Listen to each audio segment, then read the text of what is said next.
तो common tangents के अंदर मैं पहला केस लेने को जा रहा हूं बच्चों। फर्स्ट केस मैंने क्या किया, फर्स्ट केस में एक सर्कल बनाया यहाँ पे, ओके, और बच्चों एक दूसरा सर्कल बनाया यहाँ पे, ठीक, एक दूसरा सर्कल मैंने यहाँ पे ड्रॉ किया, ओके।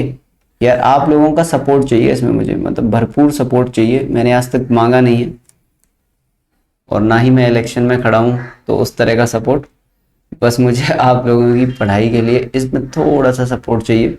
यार ये दो सर्कल है मेरे पास, ओके, इसका मैं सेंटर मान लेता हूँ C1 और इसका मैं सेंटर मान लेता हूँ C2।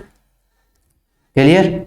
अब C1 C2 हो गया। अब आप मुझे बताओ कि इसके अंदर कितने कॉमन टेंजेंट आप बना सकते हो, इसमें कितने कॉमन टेंजेंट आप बना सकते हैं। और ये पहले केस का नाम देते हैं हम C1 C2 is greater than R1 plus R2।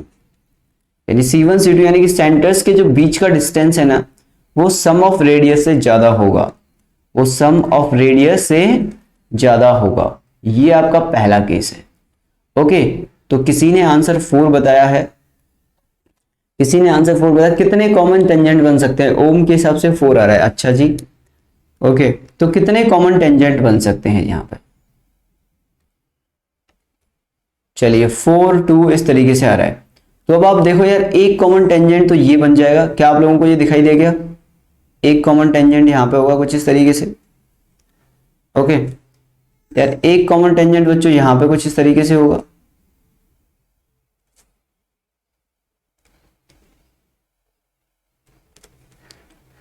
Okay. दो कॉमन टेंजेंट, एक कॉमन टेंजेंट जो है आपका, क्या ये कॉमन टेंजेंट होगा कि नहीं होगा? आप लोग आराम से सोच के बताइए मुझे।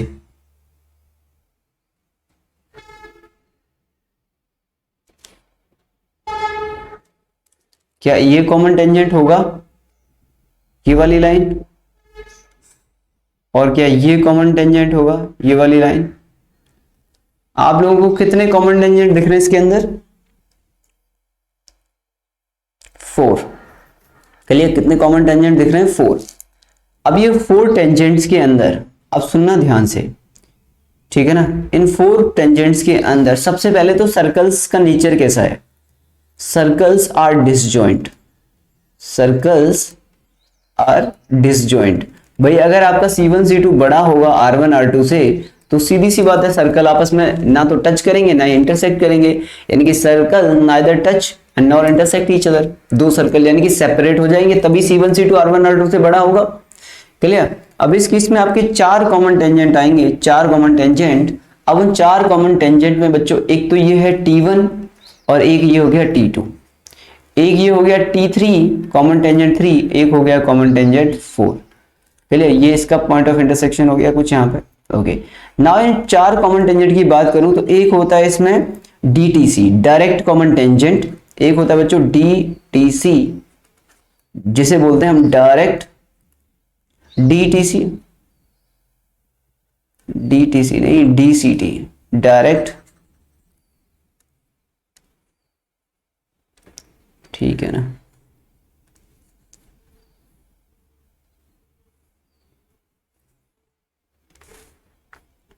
DCT, direct common tangent. एक होते हैं बच्चों DCT यानी कि डायरेक्ट कॉमन टेंजेंट, एक होते हैं transverse common tangent, TCT, transverse common tangent. Clear? दो तरह के टेंजेंट होते हैं, एक होता है डायरेक्ट कॉमन टेंजेंट और एक होता है आपके पास transverse common tangent, TCT। Okay, DCT and TCT। Clear? Direct common tangent क्या होता है? डायरेक्ट कॉमन टेंजेंट वो होते हैं कि टेंजेंट के एक ही साइड में सेंटर्स लाई करें, यानी कि centres on the same side, centres lies on the same side, centres lies on the same side. एक ही तरफ सेंटर्स लाई करने चाहिए, centres lies on the same side, ठीक है ना, with respect to the tangents, okay, with respect to tangent, tangent के respect में एक ही तरफ आपके क्या है सेंटर्स लाई करने चाहिए। अच्छा T1 के रिस्पेक्ट में बताओ, क्या दोनों सर्कल के जो सेंटर्स हैं क्या एक ही तरफ लाई करते हैं कि नहीं? भाई अगर T1 टेंजेंट की बात करूं तो ये जो S1 सर्कल है, S1 इक्वल टू 0, ये जो S2 सर्कल है, क्या T1 के रिस्पेक्ट में दोनों सेंटर एक ही तरफ लाई कर रहे हैं कि नहीं कर रहे हैं? जल्दी से यस बोलो फटाफट। सिर्फ आंखों का खेल है भाई, ये तो आंखों का खेल है, सिर्फ सिर्फ नजरों को सीधा फोकस लगाना है स्क्रीन के ऊपर, बताना है यस सर, ठीक है ना। तो यार T1 T2 इसके अंदर क्या हो जाएंगे? T1 T2 कितने हो जाएंगे इसके अंदर? तो एग्जांपल पर T1 एंड T2 क्लियर, दो डायरेक्ट कॉमन टेंजेंट आएंगे and centres lies on the opposite side, centres lies on the opposite side, ठीक है। अंधा आदमी भी देख के बता सकता है, सही बात है, opposite side with respect to tangent, clear. अब बताओ कि सेंटर्स एक अपोजिट साइड में लाई करना चाहिए, मतलब एक अगर इस साइड में लाई कर रहा है तो दूसरा लाइन के इस साइड में लाई करेगा। तो यार बताइए कि कौन सा ऐसा टेंजेंट है इसमें कि सेंटर्स अपोजिट साइड में लाई कर रहे हैं? हाँ भाई सेंटर्स, वैभव, वैभव किधर है? वैभव भागवत अगर सो रहे हैं तो जाग जाएं और इसका आंसर दें। तो बेटा ये कितने हो जाएंगे? ये हो जाएंगे अपने पास T3 and T4, clear, T3 and T4, बात आ गई समझ में। तो इसके अंदर दो ट्रांसवर्स कॉमन टेंजेंट है एंड दो डायरेक्ट कॉमन टेंजेंट हैं। सर मेरे मैसेज आ रहे हैं, क्या आ रहे हैं कुणाल? आ रहे हैं। वैभव हाँ है यार, ठीक, 3 एंड 4, वेरी गुड। तो बच्चों समझ में आ गया आपको, ट्रांसवर्स मतलब जिसमें सेंटर्स जो है वो अपोजिट साइड में लाई करेंगे, एक अगर ऊपर लाई कर रहा है तो एक नीचे लाई करेगा। और कॉमन मतलब सॉरी डायरेक्ट कॉमन टेंजेंट मतलब DCT, DCT क्या हो जाएगा? DCT कि दोनों सेंटर्स एक ही साइड में लाई करें। आप रिप्लाई नहीं दे रहे, दोबारा से पूछो क्वेश्चन, एक्चुअली मैं मैसेज देख नहीं रहा था, पढ़ाने में बिजी था इसलिए, क्लियर। आज जूम में बराबर काम नहीं कर रहा है, हाँ जूम में आज बराबर काम नहीं कर रहा होगा क्योंकि आज नंबर ऑफ स्टूडेंट इतने ज्यादा हैं कि जूम ऐप जो है वो क्रैश कर सकता है। मैंने बोला है कि यार दो दो बैच कर दो, इतने बच्चों को कहाँ जूम ऐप मतलब कैसे सस्टेन कर पाएगा ऐसे बच्चों को, इतने बच्चों को बताइए, ठीक है ना। हाँ जी क्लियर है भाई, किसी को कोई दिक्कत इसके अंदर? समझ में आ गई बात। तो कॉमन टेंजेंट कितने हो जाएंगे? तो नंबर ऑफ कॉमन टेंजेंट्स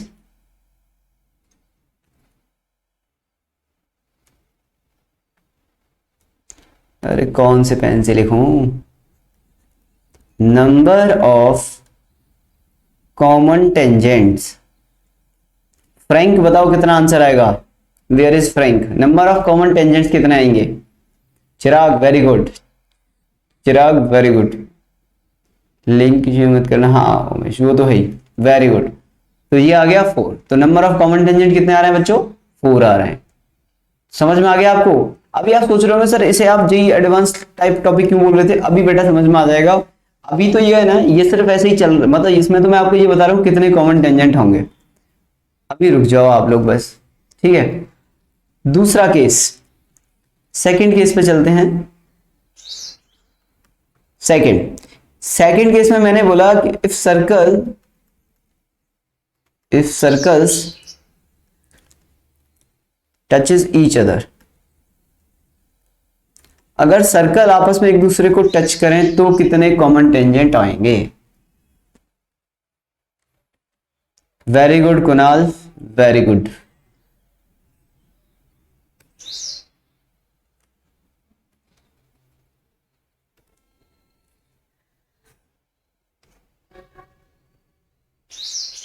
अगर इस तरह की सिचुएशन आ जाए बच्चों, Priyal Harte 2, Deepanshu 2, okay, Frank 3, Moin Nagani 2, Aryan 2, okay. कुछ बच्चों का आंसर 2 आ रहा है, कुछ बच्चों का आंसर जो 1 आ रहा है। अच्छा इस केस में यहां पे मैंने मान लिया कि भाई ये वाला ये इसका सेंटर हो गया C1 और ये इसका सेंटर हो गया C2। तो इस केस में तो बच्चों C1 C2 is equal to R1 plus R2 आएगा, C1 C2 is equal to R1 plus R2 आएगा। इतना तो क्लियर है ना यार कि जो भी डिफरेंस होगा सेंटर्स के बीच का वो रेडियस के सम के इक्वल होगा। इतना तो क्लियर है ना आप लोगों को। चलिए सब बच्चों बात करते हैं इसमें हम लोग यहाँ पर, ठीक है ना, ये हो गया।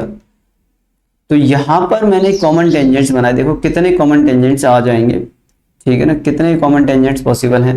तो क्या आपको एक कॉमन टेंजेंट ये दिख रहा होगा यहाँ पे? क्लियर? दूसरा कॉमन टेंजेंट क्या आपको ये दिखाई दे रहा है यहाँ पे? ओके, क्या आप लोगों को एक और कॉमन टेंजेंट दिखाई दे रहा है यहाँ पे? ये वाला कॉमन टेंजेंट दिखाई दे रहा है क्या आप लोगों को?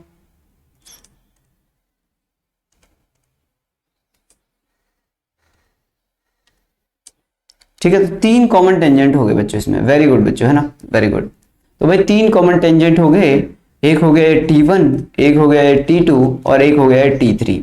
ना आप ये भी बता सकते हो कि इसमें कौन से होंगे, तो नंबर ऑफ कॉमन टेंजेंट्स कितने आ रहे हैं? इस 3। बेटा इसमें DCT कितना है, DCT कितने हैं और TCT कितने हैं ये भी बता दो। डायरेक्ट कॉमन टेंजेंट कितने हैं इसके अंदर? 2। कौन कौन से? T1 and T2, clear. और TCT कितना है? 1। T3, जो T3 है वो आपका TCT हो जाएगा, tangent transverse common tangent, clear.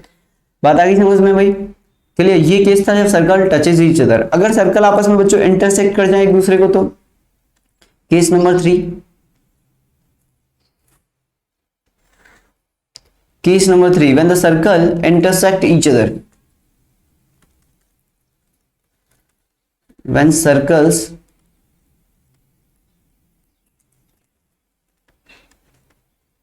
intersect each other, when circles intersect each other, अगर एक दूसरे को इंटरसेक्ट कर जाए तो क्या होगा? बहुत सिंपल सी कहानी है यार। एक सर्कल ये बन गया और एक सर्कल अपने पास ये बन गया।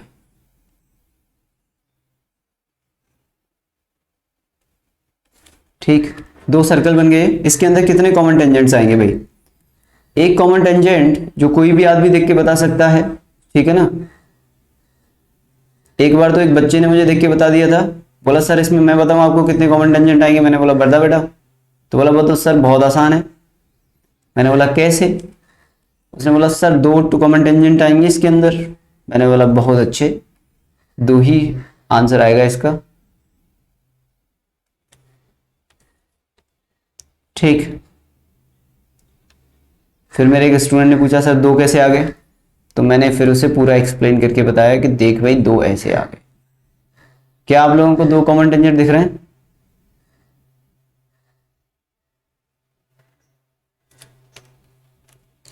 डिपेंड सर, वो LKG का बच्चा था क्या? ठीक है,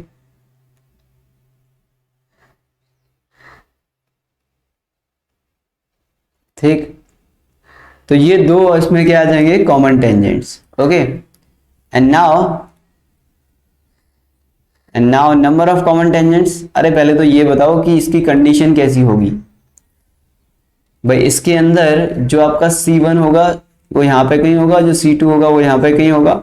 इसका मतलब C1 C2 is less than R1 plus R2 आएगा कि नहीं आएगा? हाँ या ना भाई? इसका आंसर बता दो पहले तो। आप मुझे फटाफट से बोलते जाओ, आपको सिर्फ यस बोलना है, ठीक है। जबरदस्ती मत बोलना, मतलब समझ में आए तो ही बोलना। क्या C1 C2 less than R1 plus R2 होगा इस केस में? चलिए, नंबर ऑफ कॉमन टेंजेंट कितने आएंगे? नंबर ऑफ कॉमन टेंजेंट कितने हो जाएंगे? नंबर ऑफ कॉमन टेंजेंट्स हो जाएंगे 2, और दोनों ही कैसे होंगे? DCT होंगे। तो DCT कितने हो गए बेटा? डायरेक्ट कॉमन टेंजेंट्स कितने हो जाएंगे? 2 हो जाएंगे, क्लियर। किसी भी तरह की कोई भी छोटी मोटी बड़ी समस्या है आपको? किसी भी तरह की कोई भी समस्या है?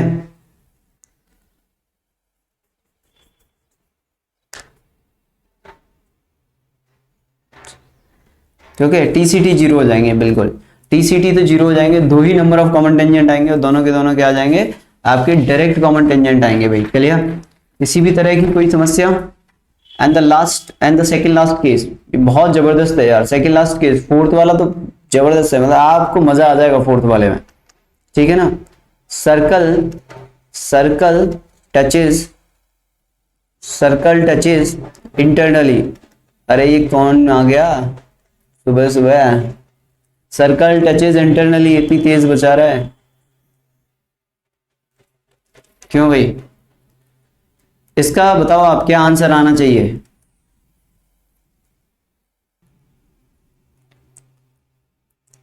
विपिन का आंसर 0 आ रहा है। भाग्येश, पार्थ, दिया, भगत, अयन, अमित, शानिका, वेरी गुड। इन सब का आंसर 1 आ रहा है, ठीक है जी। चलो, when the circle touches internally, जब सर्कल आपस में एक दूसरे को इंटरनली टच करने लग जाएं, ठीक है, तो क्या आंसर आएगा? ठीक है, ये एक दूसरे को इंटरनली टच कर रहे हैं, ठीक। जो गाना है ना, रूह का परिंदा फड़फड़ाए, वो इसी से इंस्पायर्ड होके बनाया गया है, ठीक। जब उन्हें पता लगा कि इंटरनली सर्कल टच कर देते हैं, तो उन्होंने एक गाना बना दिया कि रूह का परिंदा, आगे मुझे पता नहीं है क्योंकि गाने वगैरह मुझे ज़्यादा याद नहीं रहते, फड़फड़ाए, तो वो इसी से इंस्पायर्ड होके बनाया गया था बच्चों, है ना।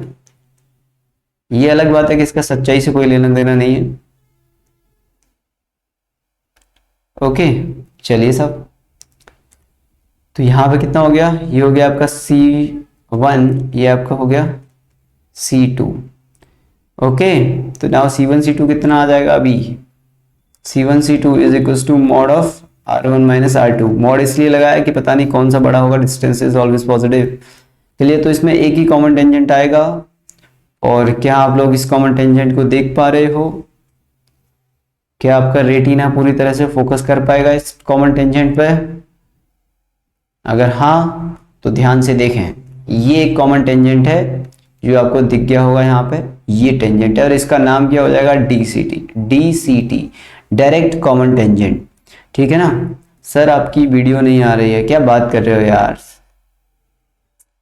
वीडियो तो आ रही है, तुमने ध्यान से नहीं देखा यार। ठीक है बच्चों, तो number of common tangents,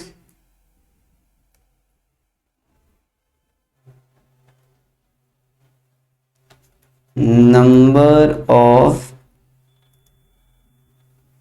common tangents is equals to 1, ठीक है ना। मॉड इसके लिए है क्योंकि C1 C2 तो पॉजिटिव आएगा, तो रेडियस का डिफरेंस भी पॉजिटिव आना चाहिए, ठीक है ना, नेगेटिव नहीं हो सकता ना डिस्टेंस, बस क्लियर। अच्छा बच्चों, मैं आपसे पूछूं कि इसमें नंबर ऑफ सर्कल कितना आएंगे?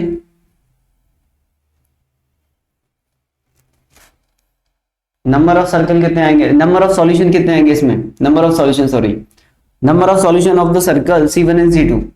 सर नंबर ऑफ सॉल्यूशन का मतलब समझते हो आप क्या होता है? कि कितनी जगह पे ये इंटरसेक्ट कर रहे हैं, ये आपस में दोनों सर्कल कितनी जगह पे इंटरसेक्ट कर रहे हैं बच्चों? ये S1 और S2, उतने ही इसके सॉल्यूशन हो जाएंगे एक जगह पे, तो नंबर ऑफ सॉल्यूशंस कितने आ जाएंगे इसके? 1। तो number of solution of the circles is 1। Clear, जितनी जगह पे इंटरसेक्ट करेंगे या टच करेंगे वही उसका सॉल्यूशन हो जाएगा। ओके, अच्छा पांचवा केस कौन सा रह गया अब? एक आखिरी तमन्ना है मेरी, कॉन्सेंट्रिक वाला। वाह, वेरी गुड, बहुत अच्छे, ठीक है ना। चलिए साहब, कॉन्सेंट्रिक रह गया है, तो when circles are concentric, when circles are concentric, ठीक है ना, व्हेन सर्कल्स आर कॉन्सेंट्रिक, अगर ये कॉन्सेंट्रिक हो जाएं, कॉन्सेंट्रिक कैसे सर्कल होते हैं? सुना सुना तो लग रहा है यार, सुना सुना लग रहा है क्या आप लोगों को? सुना सुना सा लग रहा है क्या आप लोगों को? सुना सुना लग रहा है या सुना सुना लग रहा है? हाँ भाई, ओम कैसा लग रहा है? सुना सुना या सुना सुना सा?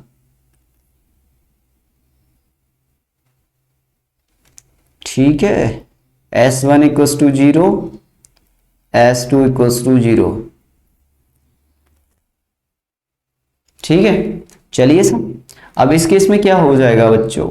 इस केस में तो यार कॉन्सेंट्रिक सर्कल, अच्छा कॉन्सेंट्रिक होना जरूरी नहीं है एक्चुअली, कोई से भी सर्कल हो बस आपस में नाइदर टच, ऐसा कर लो फिर यार, एक केस एक्स्ट्रा पढ़ाना पड़ेगा बेवजह का।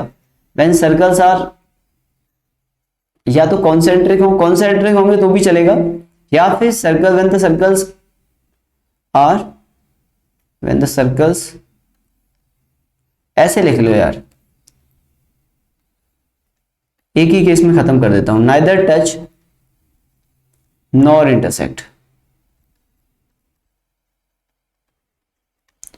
ठीक। अब इस केस में क्या है, कॉन्सेंट्रिक वाला भी आ जाएगा, कोई भी आ जाएगा। अब इसमें ये इस तरीके से भी हो सकता है, मतलब, ठीक है। सर आपने फोर्थ कंडीशन गलत लिखी है, सर आपने फोर्थ कंडीशन गलत लिखी है, क्यों? फोर्थ कंडीशन में क्या भूल गया मैं लिखना? हाँ भाई, फोर्थ कंडीशन में क्या गलत है?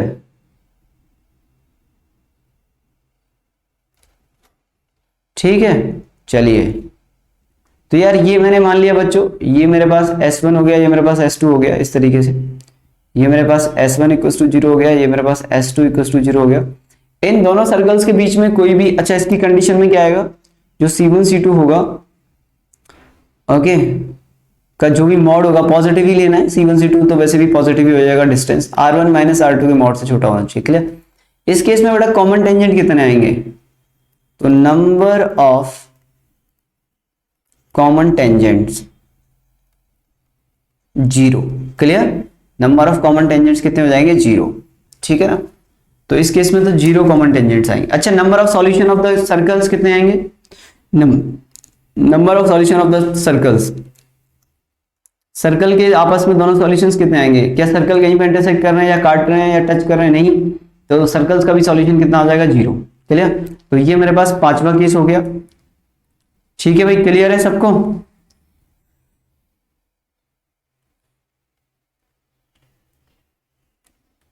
कोई दिक्कत किसी भी तरह की?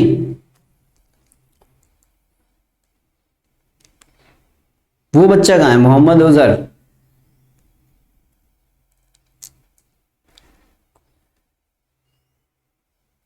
ठीक है, चलिए। अब देखो, आप ध्यान से अगर आप देखो ना, सबसे पहले अपने पास 4 कॉमन टेंजेंट थी, फिर उसके बाद घट के 3 रह गए, ठीक है, फिर उसके बाद 2 रह गए, फिर उसके बाद 1 हो गया, फिर उसके बाद 0 हो गया। 5 केसेस हैं, 4 3 2 1 0 5, ठीक है ना, 5 केसेस हैं और 4 3 2 1 0 इस तरीके से जा रहा है।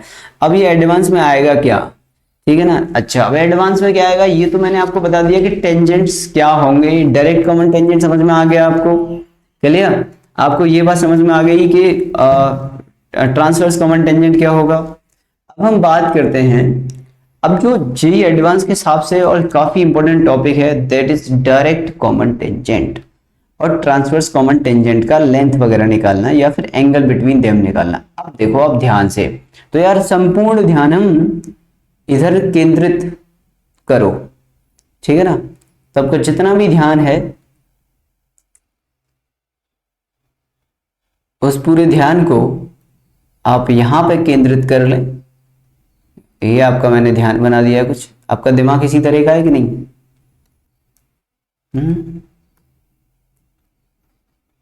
ठीक है, आपके इस दिमाग के भिन्न भिन्न हिस्सों में भिन्न भिन्न चीजें चल रही होती हैं।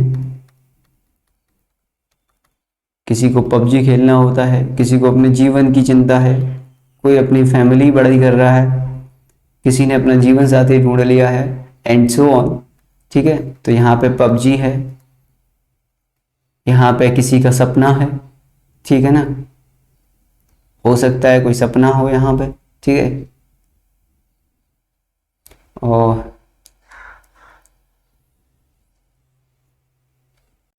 सर कंसीडर इफ दो सर्कल एक पॉइंट पर टच करें तो वो पॉइंट तो अलग अलग एंगल पे बहुत सारी कॉमन टेंजेंट बना सकते हैं। मतलब 3 केस 3 तो गलत हो गया।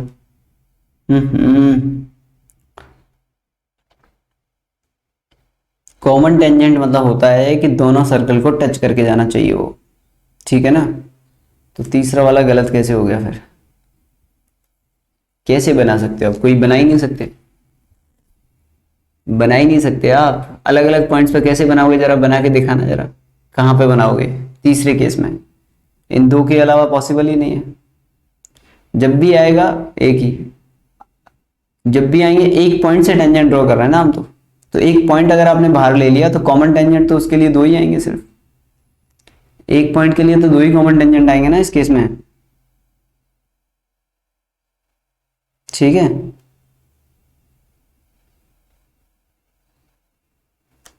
समझ रहे हो? एक पॉइंट से 2 ही टेंजेंट ड्रॉ हो सकते हैं, ठीक। दोनों पे जाएगा भाई, एक सर्कल थोड़ी ना जो पॉइंट इधर उधर लेते गए और आप टेंजेंट बनाते गए इनफाइनाइट। सर हम 3 सर्कल में कितने केसेस बना सकते हैं? 3 सर्कल में, अब 3 में तो यार काफी बन जाएंगे, पर 3 में टेंजेंट का नहीं आता है question, that is common chord वगैरह का आता है, ठीक है ना। तो 3 वाला भी पढ़ाऊंगा मैं अभी आपको, ठीक है ना। कॉमन होना चाहिए ना भाई, एक सर्कल पे तो इनफाइनाइट बन जाएंगे, दोनों पे होना चाहिए ना सेम टेंजेंट। अब दोनों पे सेम होगा क्या, ये है ना क्वेश्चन। तो एक पे थोड़ी ना है। अब जैसे अगर आप बनाओ इस तीसरे वाले में, तो एक सर्कल के लिए तो ये भी टेंजेंट है, ये वाली लाइन, लेकिन क्या ये दूसरे वाले के लिए कॉमन टेंजेंट है क्या? नहीं, बिल्कुल भी नहीं है। ये है ना केस। तो दोनों सर्कल पे होना चाहिए, ठीक है। चलो भाई अगला जो है आपका, ठीक है, हाँ उमेश बोलो क्या डाउट है। ठीक है, तो सबसे पहले हम लोग डायरेक्ट कॉमन टेंजेंट पढ़ लेते हैं। डायरेक्ट कॉमन टेंजेंट, ठीक है ना, DCT।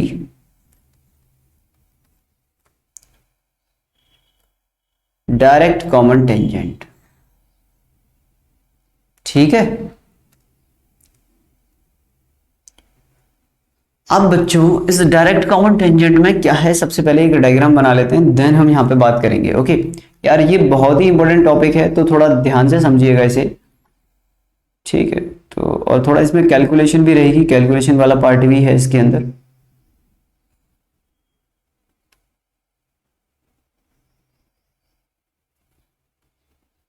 ठीक, ये वाला केस ले लेता हूं मैं।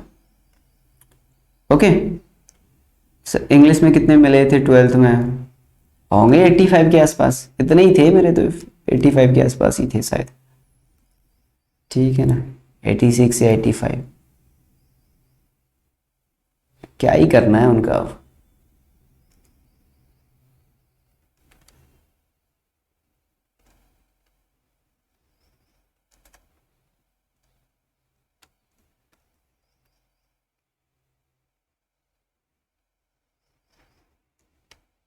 ठीक है ना, बात आ गई समझ में। तो ये अपने पास दो सर्कल हैं, इनसे मैंने एक कॉमन टेंजेंट ड्रॉ किया, ये वाला, ठीक। एंड द नेक्स्ट जो है, जो उसको आपकी लाइन होगी वो कुछ इस तरीके से होगी, एक सेकेंड।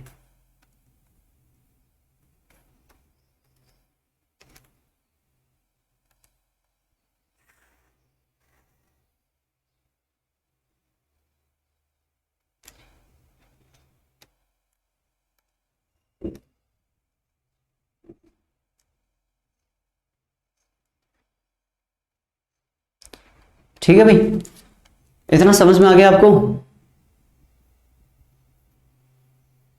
ठीक है ना। ओके, अब ये मेरे पास दो सर्कल थे, और मैंने इस एक P पॉइंट से यहां पे मैंने देखा कि मेरे पास दो डायरेक्ट कॉमन टेंजेंट आ रहा है इस P पॉइंट से, क्लियर। ये सर्कल S2 हो गया, तो इसका सेंटर मैंने C2 मान लिया। ये सर्कल 1 हो गया, तो इसका सेंटर मैंने C1 मान लिया, that is S1 equals to 0। ये मेरे पास क्या हो गया बच्चों, S2 इक्वल्स टू 0। इस सर्कल की इक्वेशन S2 इक्वल्स टू 0 समझ जाना आप लोग, है ना। ओके, अब एक बात बताओ आप लोग कि अगर आप यहां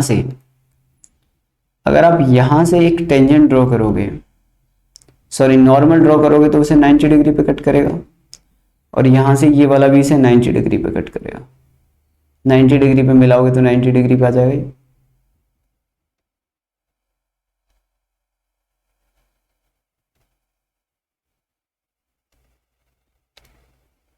ठीक है ना,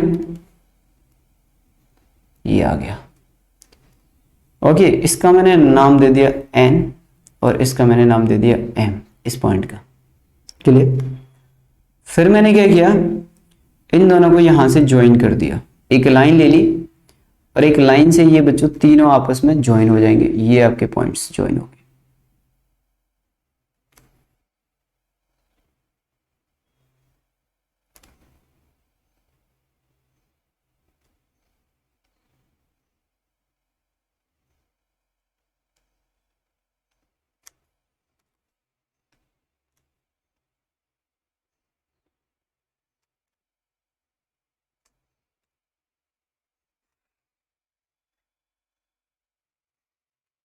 इस तरीके से। क्लियर, दिखाई दे गया आप लोगों को? ठीक है, समझ में आ गई बात? डायग्राम देखते हुए जाएगा साथ के साथ ताकि कोई दिक्कत ना हो बाद में। ओके,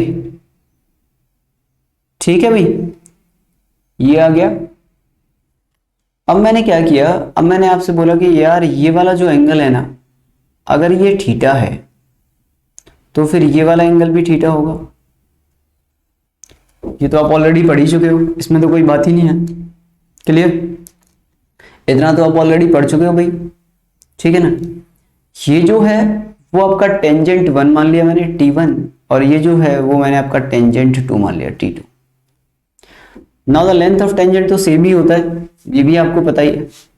ओके, तो अब इसमें ये जो एम एन डिस्टेंस है ना, that is called the length of DTC।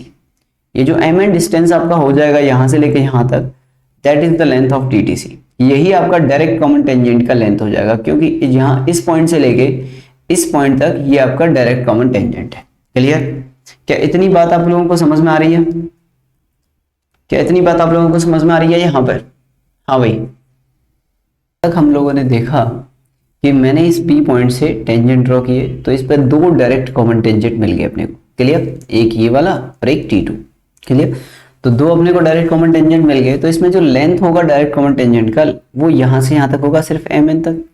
तो ये जो लेंथ होगा यही आपका डायरेक्ट कॉमन टेंजेंट का लेंथ होगा एक्चुअली, यहाँ से लेके यहाँ तक इस called direct common tangent, length of direct common tangent DCT। Clear बच्चों, ये MN जो होगा। तो अब इसमें क्या किया जाए, तो मैंने एक कंस्ट्रक्शन किया छोटा सा। मैंने क्या बोला कि यार एक काम करते हैं हम लोग, एक यहां से एक लाइन ड्रॉ करते हैं कुछ इस तरह की, यहां पे ये वाली line.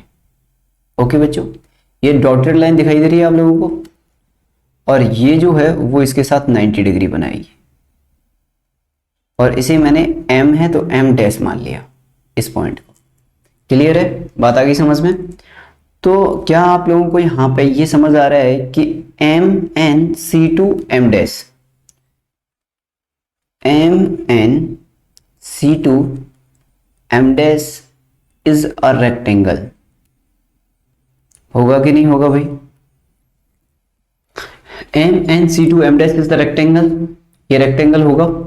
Clear, okay. Now C2 M dash is parallel to MN,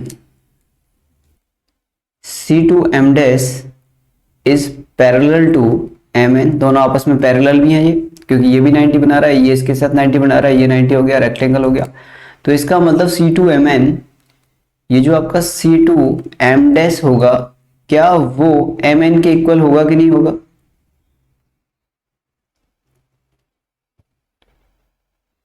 ये जो C2 M डैश होगा, क्या वो MN के इक्वल होगा कि नहीं होगा?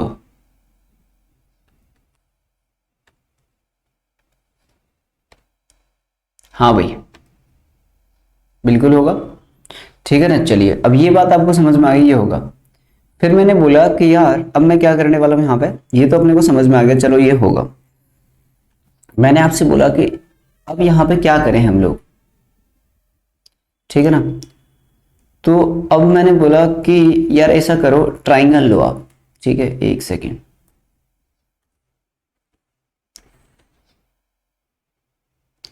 ट्राइंगल लो, कौन सा? Triangle PC2N is similar to triangle PC1M। ये दोनों ट्राइंगल आपस में सिमिलर होंगे, जरा देख के बताओ होगा कि नहीं होगा? ये दोनों ट्राइंगल्स आपस में सिमिलर होंगे कि नहीं होंगे? देखो, एक तो दोनों के अंदर एक थीटा कॉमन है एंगल, एक N वाला एंगल 90 है तो M वाला एंगल 90 है, तो बचा हुआ एंगल भी फिर दोनों में क्या होगा, सेम ही होगा। ठीक है ना भाई, अगर वैसे भी ये एंगल थीटा था तो ये भी एंगल थीटा ही हो जाएगा यहाँ पे, this angle is also theta. आपको ये बात तो समझ में आती है? ये एंगल थीटा है 90 के साथ, तो ये भी एंगल थीटा हो जाएगा। ठीक है ना, तो तीनों ही एंगल सिमिलर हैं इसमें तो, हाँ बिल्कुल, ठीक है ना। तो ये तो सिमिलर ट्राइंगल हो जाएंगे, सिमिलर ट्राइंगल हो जाएंगे।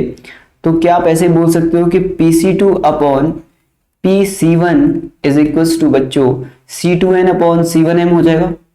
बिल्कुल होगा कि नहीं होगा भाई? C2N upon C1M। और C2n क्या है, C2n is nothing but R2 है ये तो, और ये क्या है R1 है भाई, ये तो क्या है R2 है, ठीक है ना, S2 ट्राइंगल का रेडियस, और ये ठीक है ना ए क्राइटेरिया, ठीक है ना, ठीक है ए क्राइटेरिया ले लिया है, ये थीटा कॉमन है, ये 90 हो गया, ये 90 माइनस थीटा हो गया, ठीक है, तीनों एंगल सेम हो गए। ओके, तो PC2 upon PC1 is equal to R2 upon R1 आ गया। बात आ गई समझ में, हाँ या ना, क्या इतनी बात आप लोगों को समझ में आ गई? इसका मतलब अगर आप देखो तो आपको एक बात समझ में आती है यहां से कि यार ये जो P है ना, पहली चीज तो क्या पॉइंट समझ में आता है, क्या समझ में आता है अपने को, एक तो ये समझ में आता है कि जो P पॉइंट है P divides C1 C2 in P divide C1 C2 in P divided C1 C2 externally in the ratio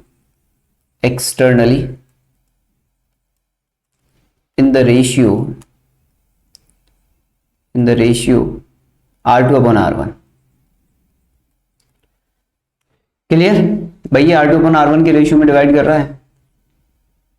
okay भाई, बात आ गई समझ में इतनी? क्लियर है? अब मैं पेज चेंज कर रहा हूं यहाँ पे, इतने में कोई दिक्कत है तो देख लो फटाफट से, अब मुझे नेक्स्ट स्लाइड पे जाना पड़ेगा। ओके, तो एक तो अपने को ये समझ में आ गया कि ये जो P है वो C2 C1 को R2 अपॉन R1 के रेशियो में एक्सटर्नली डिवाइड करता है, ये वाला, ठीक है ना।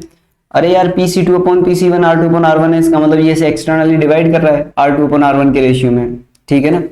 नेक्स्ट अगर हम बात करें, नेक्स्ट यहाँ पे अगर मैं बात करूं तो मैं बोल सकता हूं कि the angle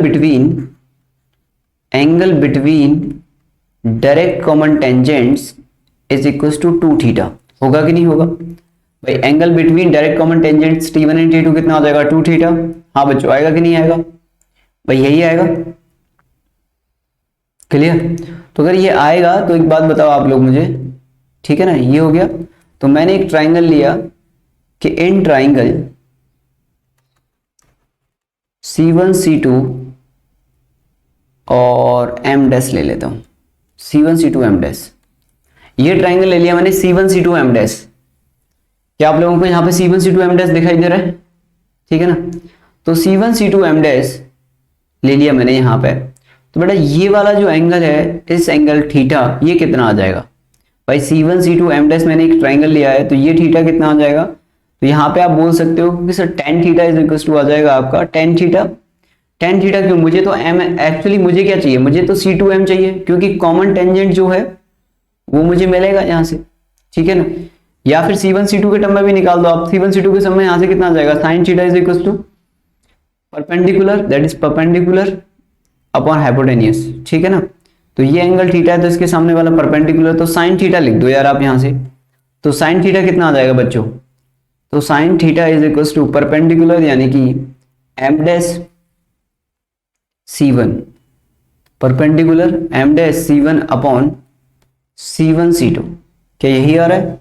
sin theta is equal to, now theta is equal to कितना आ जाएगा? साइन इनवर्स ऑफ ये M डैश C1 कितना है? क्या आप मुझे बता सकते हो M डैश C1 कितना आएगा? M dash C1 upon C1 C2। क्या आप में से कोई भी मुझे बता सकता है कि M डैश कितना आ रहा होगा? Sine inverse M dash is R1 minus R2 upon C1 C2, R1 minus R2, ठीक है ना। चलिए देख लेते हैं किस तरीके से आएगा। यार ये C2N जो था वो R2 था। क्लियर? ये R2 है आपके पास। अगर ये R2 और ये रेक्टेंगल है तो ये यहां से लेके यहां तक भी R2 ही होगा फिर तो। क्लियर? इस पेन से नहीं बना रहा, अदरवाइज सब एक जैसा ही हो जाएगा, ठीक है ना। तो फिर तो ये भी R2 ही हो जाएगा, तो एक ग्रीन से ले लेते हैं। तो ये वाला डिस्टेंस भी कितना हो जाएगा? यहां से लेके यहां तक R2, ठीक है ना। और पूरा R1 था तो R1 माइनस R2।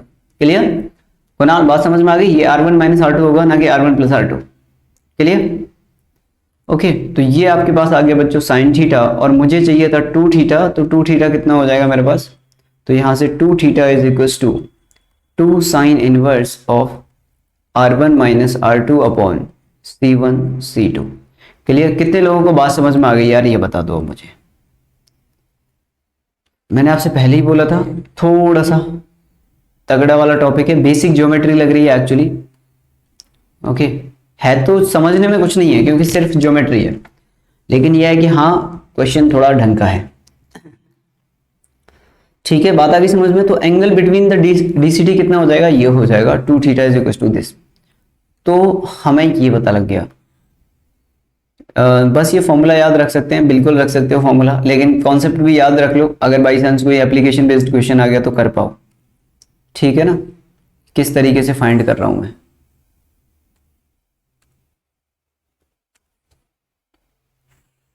चलिए साहब आगे की तरफ चलते हैं।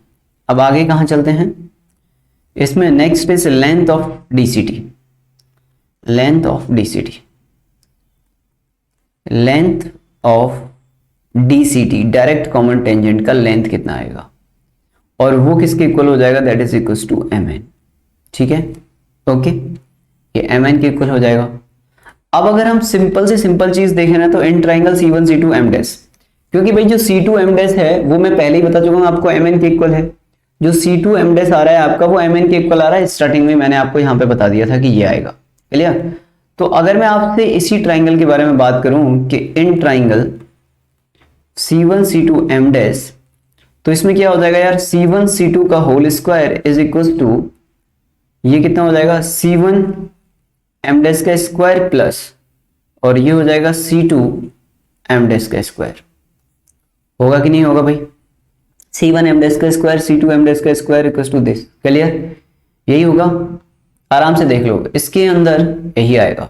ओके, तो इस ट्राइंगल में मैंने ये पाइथागोरस थ्योरम लगा दी। पाइथागोरस थ्योरम लगाने के बाद मैं यहां पे पहुंच गया। ओके, नाउ अब आप मुझे एक बात बताओ कि मुझे तो C2 M डैश चाहिए, तो C2 M dash sorry C1 M dash चाहिए मुझे। C2 M dash sorry C1 नहीं C2 चाहिए, C2 M डैश ही था। हाँ, C2 M dash is equal to, क्या आप ऐसे नहीं लिख सकते? C1 C2 का whole square minus C1 M dash का होल स्क्वायर का root. Clear? C2 M dash ऐसे लिख सकते हैं कि नहीं लिख सकते? हाँ भाई,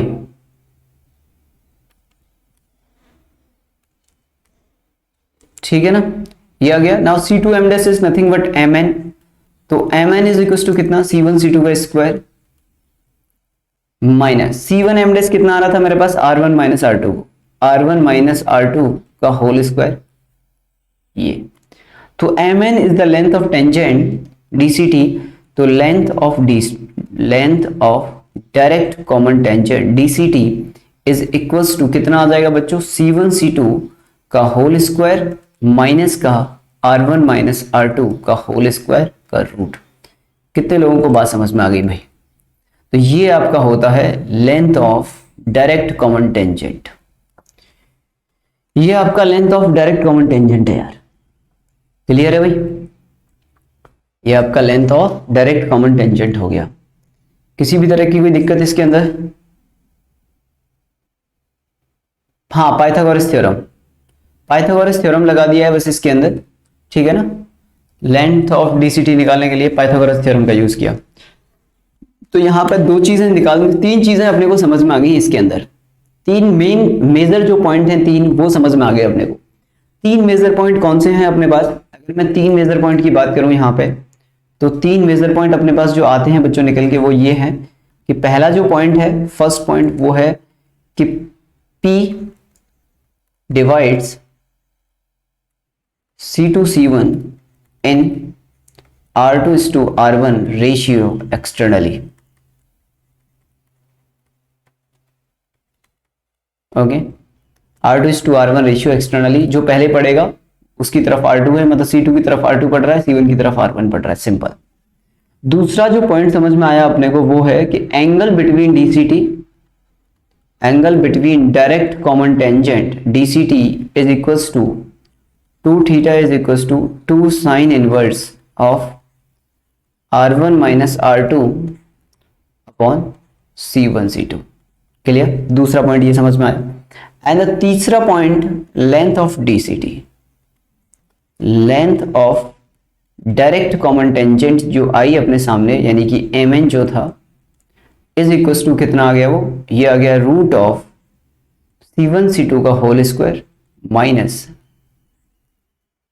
r1 माइनस r2 का होल स्क्वायर। क्लियर? तो ये तीन मेजर पॉइंट अपने सामने निकल के आए हैं। ठीक है, किसी भी तरह की कोई दिक्कत है इसके अंदर तो बताओ, इसके अंदर किसी भी तरह की कोई दिक्कत है तो बताओ। ठीक है, ठीक है भाई। R1 R2 C1 C2 ये दिए होंगे, बस बाकी चीजें तो आप खुद ही निकाल लोगे। हाँ भाई, किसी भी तरह की कोई दिक्कत बच्चों? ये तीन मेजर पॉइंट हम लोगों ने प्रूव किए हैं यहाँ पे। ठीक है ना?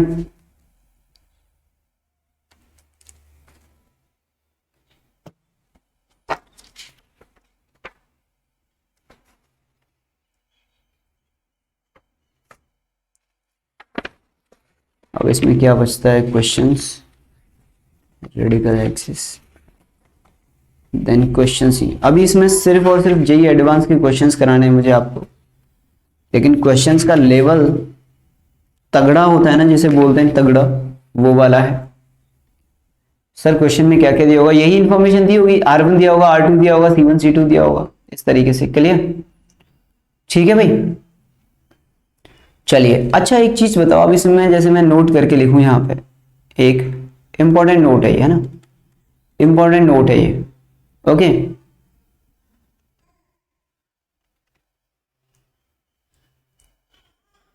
ओके, ये हो गया।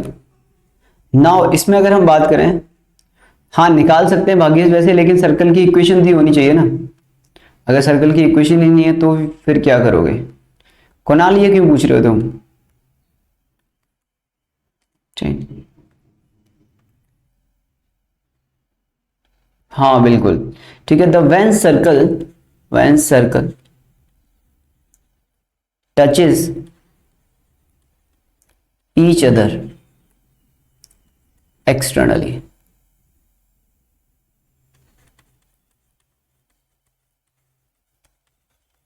अगर सर्कल आपस में एक दूसरे को टच करें एक्सटर्नली तो क्या होगा?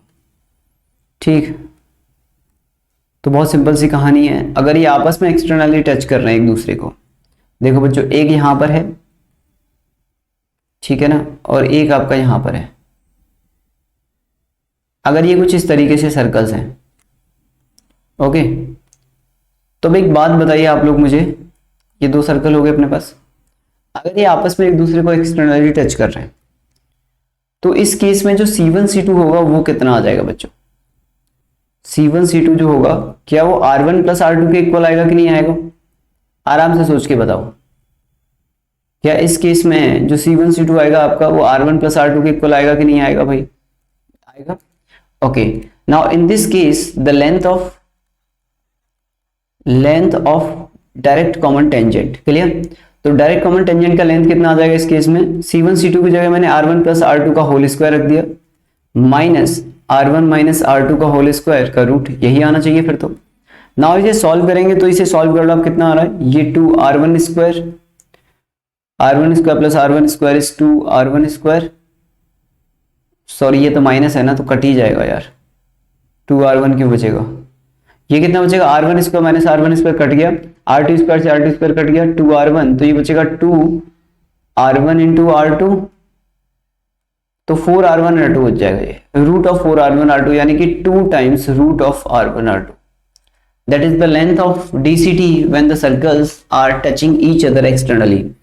तो अगर आपके जो सर्कल्स हैं वो एक्सटर्नली टच करें एक दूसरे को, ठीक है ना, तो उस केस में जो आपका लेंथ ऑफ DCT आता है, सॉरी TCT आता है, डायरेक्ट कॉमन टेंजेंट का जो लेंथ आता है DCT का, वो 2 times root of R1 R2 आता है। क्लियर?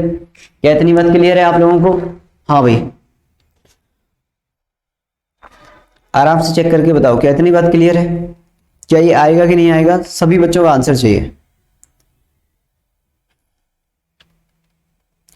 ठीक है ना? Very good Nishant, Parth, Vedanshu, Deepali, Fiji, okay ठीक है सर। DPP भेज देना। हाँ यार, आज मिल जाएंगी DPP आपको, चिंता मत करो आप लोग, ठीक है ना? ओम पीयूष, वेरी गुड, क्लियर। तो भाई ये हो गया अपने पास। तो यहां तक क्लियर है किसी को? यहां तक कोई दिक्कत नहीं है। अब मैं आगे की तरफ चल रहा हूं बच्चों, अब मैं आगे की तरफ जा रहा हूं और मैं नेक्स्ट टॉपिक की तरफ बढ़ रहा हूं। नेक्स्ट टॉपिक क्या है? ठीक है, नेक्स्ट टॉपिक की तरफ बढ़ रहा हूं मैं इसी में, equation of direct common tangent.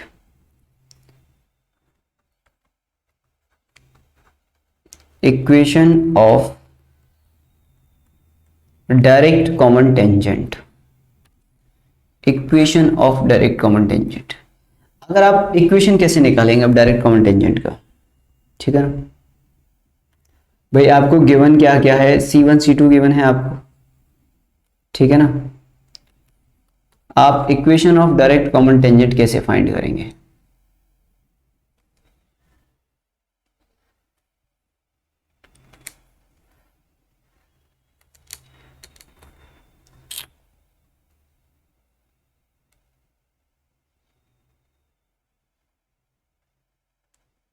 हाँ भाई चलिए, तुम बता देता हूं मैं आपको, ये रहा। अगर हमें डायरेक्ट कॉमन टेंजेंट की इक्वेशन निकालनी है, ठीक है ना, तो मैं क्या करने वाला हूं, देखो, find coordinate of P, find the coordinate of P by using the section formula, by using section formula। क्या आप लोग P पॉइंट के कोऑर्डिनेट निकाल सकते हैं यूजिंग द सेक्शन फॉर्मूला? क्योंकि आपको C1 C2 तो दिया ही होंगे, ठीक है ना। Find the coordinate of P by using section formula, ठीक है ना। देखो P क्या बताया था मैंने, PC2 upon PC1 is equal to कितना होता है, R2 अपॉन R1 एक्सटर्नली। याद है ना आप लोगों को? होता है कि नहीं होता? क्लियर। तो P के कोऑर्डिनेट कितने लोग निकाल सकते हैं यूजिंग द सेक्शन फॉर्मूला? कि P के कोऑर्डिनेट तो सर हम आराम से निकाल लेंगे, सेक्शन फॉर्मूला लगाना है, P के कोऑर्डिनेट आ जाएंगे। ओके, हाँ भाई, P के कोऑर्डिनेट निकाल लोगे आप लोग?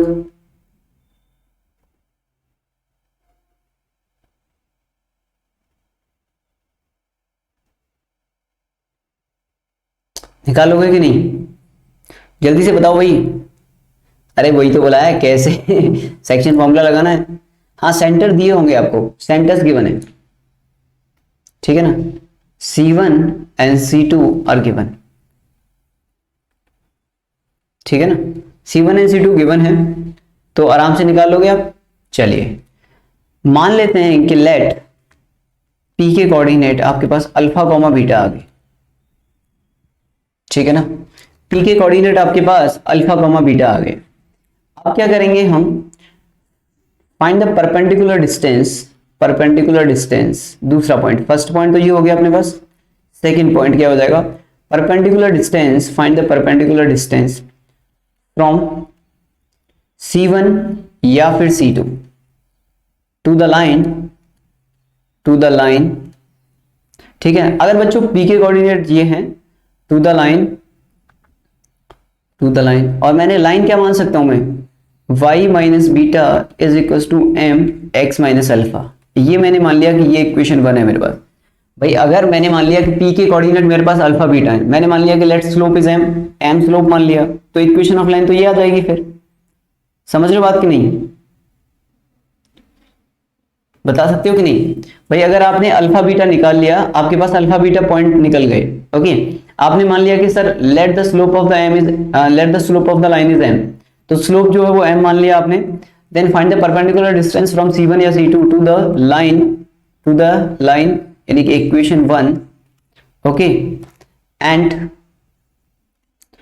ठीक है ना, एंड फाइंड m, ठीक है ना। ये किसके इक्वल हो जाएगा,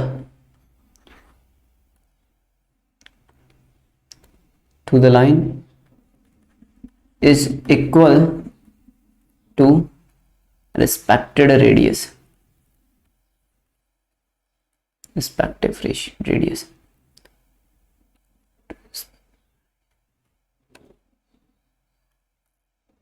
क्या हो रहा है इसमें बार बार क्यों, to the respective radius, to the radius respectively, clear? Okay, radius given है क्या? बिल्कुल यार, सर्कल गिवन है तो रेडियस तो गिवन होगा ही खैर। ओके, बात आ गई समझ में? And find M. Okay, M आ जाएगा, then put in the equation 1 and get the right answer. Okay, ठीक है सर, और कितनी थ्योरी है? ठीक है भाई, बात आ गई समझ में? तो इस तरीके से आप इसका आंसर निकाल सकते हो। कितने लोगों को बात समझ में आ गई? सबसे पहले मैंने क्या किया, ओके, अगर 2 पॉइंट में समराइज करें इसे, तो कोऑर्डिनेट ऑफ द सेंटर्स दिए हैं आपको, कोऑर्डिनेट ऑफ द सेंटर दिए हैं।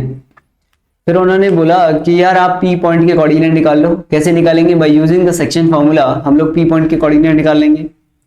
अब पी पॉइंट के कोऑर्डिनेट आ गए, मान लीजिए कोऑर्डिनेट अल्फा बीटा आ गए, मान लो, तो अल्फा बीटा अगर अपने पास कोऑर्डिनेट आ गए, तो मैंने बोला कि यार इक्वेशन ऑफ टेंजेंट जो आएगा डीसीटी, वो y minus beta is equal to M x minus alpha आ जाएगा। मैंने स्लोप m मान लिया, स्लोप इज इक्वल टू कितना मान लिया मैंने? m मान लिया। ओके, अब स्लोप m हो गया तो इक्वेशन 1 मैंने लिख दिया।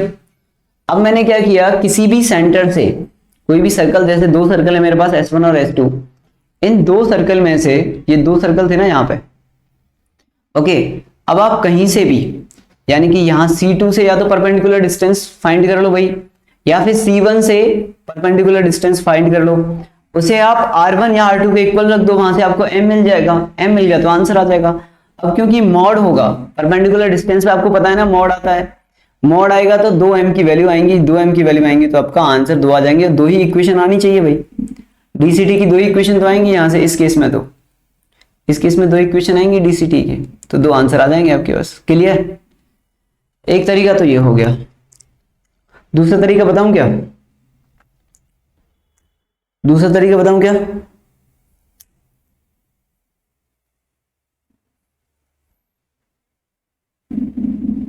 चलिए साहब, पहला मेथड आप लोगों को समझ में आ गया ये, तो method number 1। Method number 2, method number 2 क्या है? क्या आप लोगों को ये पता है कि साइन थीटा जो है वो कितना आ रहा था? R1 minus R2 upon C1 C2, ये तो आप लोगों को पता ही है। Sine theta is equal to कितना आ रहा है? R1 minus R2 upon C1 C2। Clear? क्या आप यहां से स्लोप ऑफ लाइन निकाल सकते हो? नेक्स्ट, फर्स्ट ये पता है, ये हो गया फर्स्ट पॉइंट, ये हो गया, आपने ये कर लिया। फिर आपने बोला कि सर हम यहां से स्लोप ऑफ C1 C2 भी निकाल सकते हैं, हाँ या ना? क्या आप स्लोप ऑफ C1 C2 निकाल सकते हो? अरे 2 पॉइंट फॉर्म लगा दिया यार, y2 माइनस y1 और x2 माइनस x1। भाई C1 C2 के कोऑर्डिनेट आपको गिवन है, C1 C2 के कोऑर्डिनेट गिवन है, तो फटाफट से आप स्लोप निकाल लो उसका, C1 C2 का। C1 C2 का स्लोप निकल आएगा। अरे अगर आपको 2 पॉइंट दे दूं मैं C1 और C2 के कोऑर्डिनेट, तो क्या आप स्लोप निकाल सकते हो या नहीं निकाल सकते? y2 minus y1 upon x2 minus x1 करके। क्लियर? तो अब मैंने क्या बोला? मैंने बोला now find m by using the angle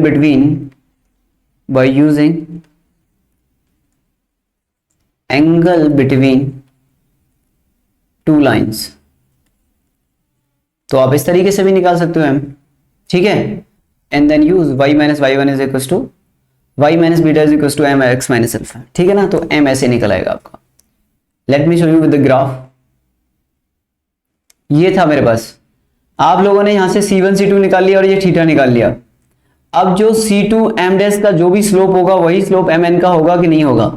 भाई जो भी स्लोप आपका C2 m डैश का होगा वही mn का स्लोप होगा कि नहीं होगा? Now angle between two lines लगा दिया आपने कि late the slope of this line is m, इसका स्लोप आपने निकाल ही लिया। एंगल बिटवीन थीटा आपको पता ही है, थीटा पता है आपको, ये इसका स्लोप पता है, इसका स्लोप नहीं निकाल सकते कि एंगल बिटवीन टू लाइंस का यूज करके, ठीक है ना? P पॉइंट के कोऑर्डिनेट तो इसमें भी चाहिए, है ना?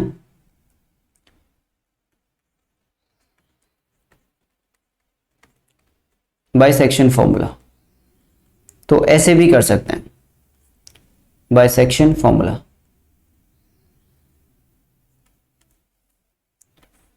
ओके, चलिए साहब, किसी भी तरह की कोई दिक्कत? काफी लेंथी हो गया ये तो, क्यों? क्यों भाई, समझ में आ गई बात? नहीं आई तो समझ में आ गया आपको कितनी बड़ी थ्योरी है इसकी? थोड़ा बहुत आइडिया तो लग ही गया होगा। देख लो आप लोग, यहां से स्टार्ट हुआ डायरेक्ट कॉमन टेंजेंट, ठीक है ना, फिर equation of direct common tangent ये आ गई है लास्ट में। चलिए हो गया आपका। खैर अभी क्वेश्चन करेंगे इसके अंदर। चलिए अभी हम लोग ट्रांसवर्स कॉमन टेंजेंट भी पढ़ लेते हैं, फिर उसके बाद क्वेश्चन सॉल्व करते हैं। लास्ट पॉइंट क्या लिखना है? लास्ट पॉइंट क्या लिखना है? कुछ भी नहीं हो तो गया, अब क्या लिखोगे?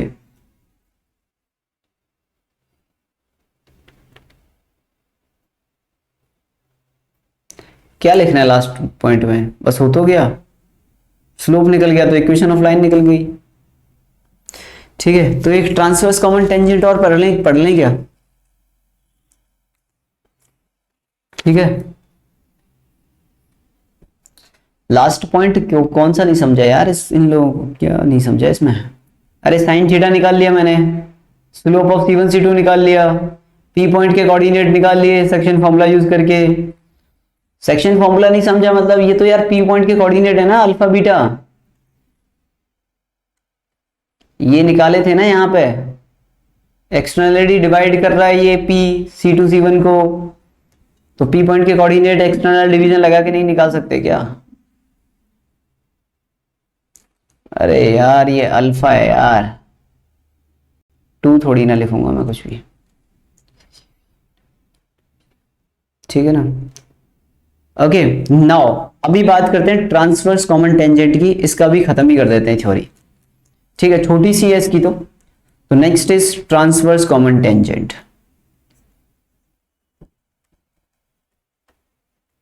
ट्रांसवर्स कॉमन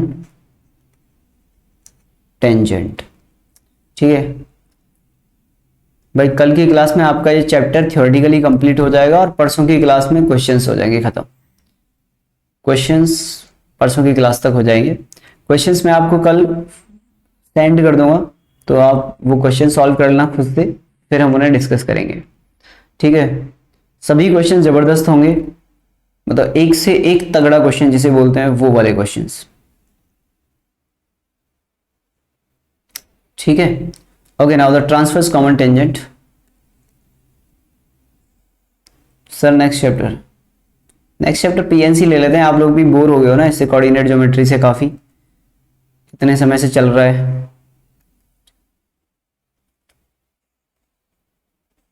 ठीक है।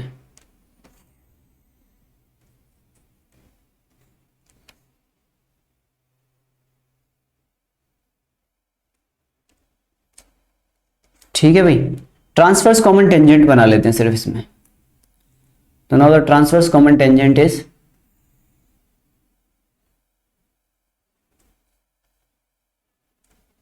एक तो भाई ये हो जाएगा ट्रांसवर्स कॉमन टेंजेंट, एक ही बना लेता हूं बस, दो की तो जरूरत है नहीं यार, एक ही से काम चल जाएगा, है ना।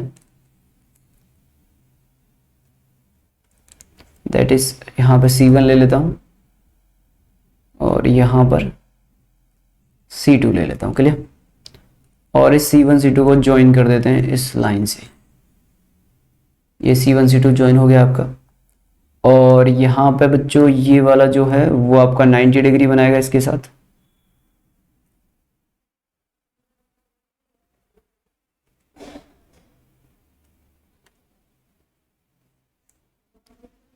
ठीक है ना। ये इसके साथ 90 बनाएगा, ये इसके साथ 90 बनाएगा यहाँ, ठीक है। और इसे मैं थोड़ा सा एक्सटेंड कर देता हूँ क्योंकि मुझे इसकी थोड़ी ज़रूरत पड़ेगी। इसे मैंने थोड़ा सा एक्सटेंड कर दिया यहाँ से, इस तरीके से,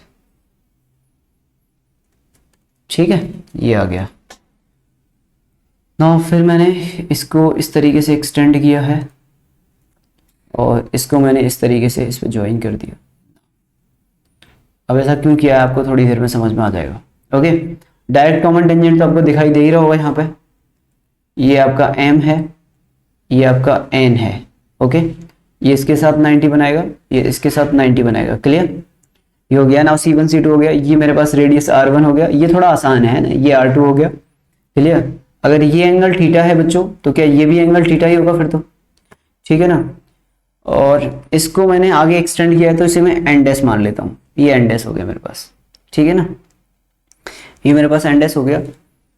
तो ये अच्छा, ये तो रेक्टेंगल है कि यहाँ पे M N N dash C one is a rectangle, M N N dash C one, ये क्या हो जाएगा, एक रेक्टेंगल हो जाएगा, हाँ या ना, ये एक रेक्टेंगल हो जाएगा भाई, क्लियर।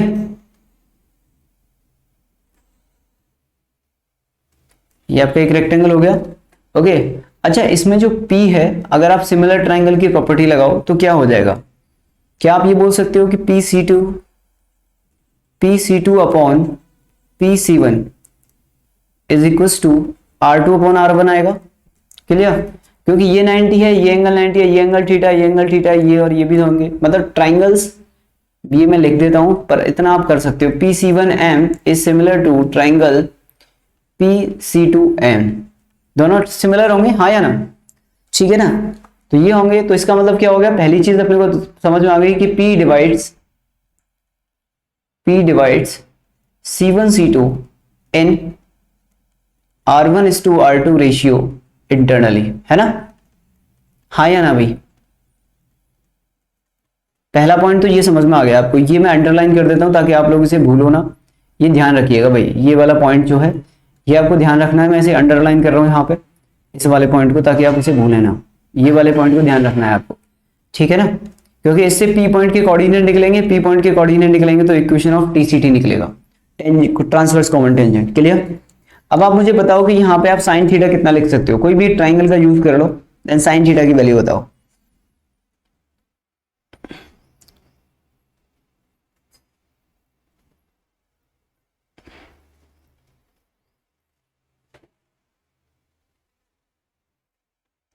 अच्छा, एक बात बताओ, क्या ये एंगल थीटा है तो ये एंगल थीटा होगा कि नहीं होगा,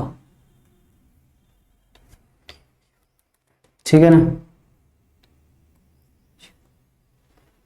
अगर ये वाला एंगल, अगर ये एंगल थीटा है तो ये एंगल थीटा होगा कि नहीं होगा, क्योंकि दोनों लाइन पैरेलल हैं, तो वर्टिकली अपोजिट एंगल हो गए ये तो, ठीक है ना। तो मैंने बोला कि यार in triangle C1 C2 and dash, तो यहां से जो साइन थीटा है आपका, क्या आप उसे परपेंडिकुलर, यानी कि ये वाला डिस्टेंस इज व्हाट R1, ठीक है ना। तो ये कितना हो जाएगा, ठीक है, सॉरी ऑल्टरनेट एंगल होंगे, नॉट वर्टिकली अपोजिट, ये वर्टिकली अपोजिट है, ये ऑल्टरनेट होंगे, आप बिल्कुल सही बात है, ठीक है। देन साइन थीटा कितना हो जाएगा, perpendicular upon hypotenuse, hypotenuse is what C1 C2, clear. तो साइन थीटा मेरे पास इतना आ गया भाई, ओके। तो मैंने ये ट्राइंगल ले लिया C1 C2 एंड डैश, तो इसमें साइन थीटा कितना आ गया मेरे पास, परपेंडिकुलर यानी कि R1 + R2 अपॉन, और हाइपोटेनियस है C1 C2, क्लियर। तो साइन थीटा कितना हो गया, R1 + R2 upon C1 C2, clear भाई, इतनी बात समझ में आ गई। नाउ क्या आप मुझे बता सकते हो यहां से बच्चों कि C1 एंड डैश कितना आएगा, क्योंकि जितना C1 एंड डैश होगा उतना ही MN होगा, हाँ भाई। क्या आप मुझे पाइथागोरस थ्योरम लगा के बता सकते हैं यहां से कितना आएगा। तो यार यहां से मैं डायरेक्ट लिख रहा हूं C1 and dash is equal to root of, ठीक है, this is equal to C1 C2 का होल स्क्वायर माइनस, और ये कितना हो जाएगा R1 + R2 का होल स्क्वायर, R1 + R2 का होल स्क्वायर। कितने लोगों को बात समझ में आ गई भैया। C1 एंड डैश जो है वो ये आ जाएगा आपके पास, एक बार बताओ भाई कितने लोगों को बात समझ में आ गई है कि C1 एंड डैश जो है वो C1 C2 का स्क्वायर माइनस R1 R2 का होल स्क्वायर आ जाएगा, क्लियर। तो that is the required answer. तो यहां से जो Mn आएगा आपका, that Mn is equal to C1 C2 का whole square minus R1 + R2 का स्क्वायर का रूट, ठीक है ना। कितने लोगों का दिमाग पूरी तरीके से खुल चुका है कि सर, ठीक है ना, इसमें तो तगड़ा मामला हो चुका है अपना, ठीक है ना। मतलब इतनी थ्योरी तो शायद आपने पहले ही कभी पढ़ी होगी, ठीक है ना, क्योंकि हमेशा थ्योरी के बाद क्वेश्चंस, ठीक है ना। मैं सेंड करता हूं आपको, बताता हूं कब लेंगे डिस्कशन, है ना। आज थोड़ा चेक करके बताता हूँ टाइम, ठीक है ना। क्लियर है, बात आ गई समझ में। अच्छा, अगर ये दोनों सर्कल आपस में टच कर जाएं, अगर ये दोनों सर्कल आपस में टच कर जाएं तो उस केस में जो लेंथ ऑफ टीसीटी आता है वो कितना आता है, 0। अगर आपस में ये सर्कल दोनों टच कर जाएं तो इस केस में, अब जैसे मैं आपको केस बताया था यहाँ पे, जैसे कि ये वाला केस है अपने पास, देखो ये केस दिखाई दे रहा है आपको। अब अगर ये दोनों आपस में टच कर रहे हैं तो ट्रांसवर्स कॉमन टेंजेंट जो है ये है T3, तो T3 का लेंथ कितना आ रहा है, 0 आ रहा है। ये तो जिस पॉइंट पे टच कर रहा है वहां पे लेंथ 0 हो जाएगा। बात आ रही है, समझ में नहीं आ रही है। तो अगर सर्कल आपके एक्सटर्नली टच कर जाएं तो उस केस में ट्रांसवर्स कॉमन टेंजेंट जो होता है उसका लेंथ 0 होता है, और होना भी चाहिए। क्यों? क्योंकि इस केस में देखो C1 C2 कितना है, R1 प्लस R2 है। C1 C2 कितना है, R1 प्लस R2। तो अगर आप इसे R1 प्लस R2 को यहाँ पे पुट करोगे बच्चों तो कितना आएगा, आप खुद ही बताओ मुझे। अगर आपने R1 प्लस R2 को यहाँ पे पुट कर दिया C1 C2 की जगह, तो आपस में दोनों कट जाएंगे, 0 आ जाएगा। क्लियर? तो 0 इसका लेंथ हो जाएगा। ओके, अब मैं आपको एक क्वेश्चन देता हूं होमवर्क के लिए, ठीक है। एक क्वेश्चन होमवर्क के लिए या क्लास वर्क के लिए वो तो अभी डिसाइड करेंगे, पर पहले क्वेश्चन लिखो आप। अब जैसे क्वेश्चन कुछ इस तरीके से है कि find number of common tangents, find the number of common tangents to the circle to the circle x square plus y square is equals to 9 and x minus 8 का स्क्वायर प्लस y minus 10 का square is equals to 25. Also find equation of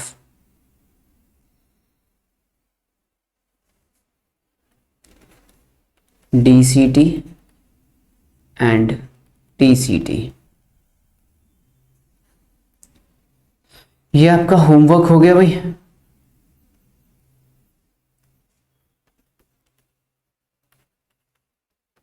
ठीक है ना, ये आपका homework हो गया।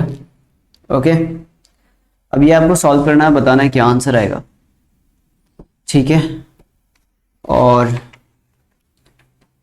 बस ये चैप्टर आपका खत्म होने वाला है।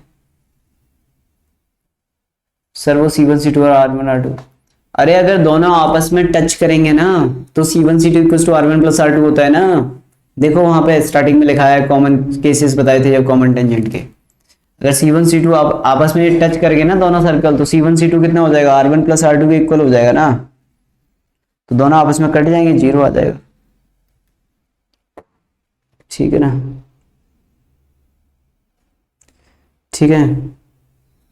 चलिए साहब, ये आपकी आज की क्लास का पूरा आज की क्लास का था ये आपका, ठीक है।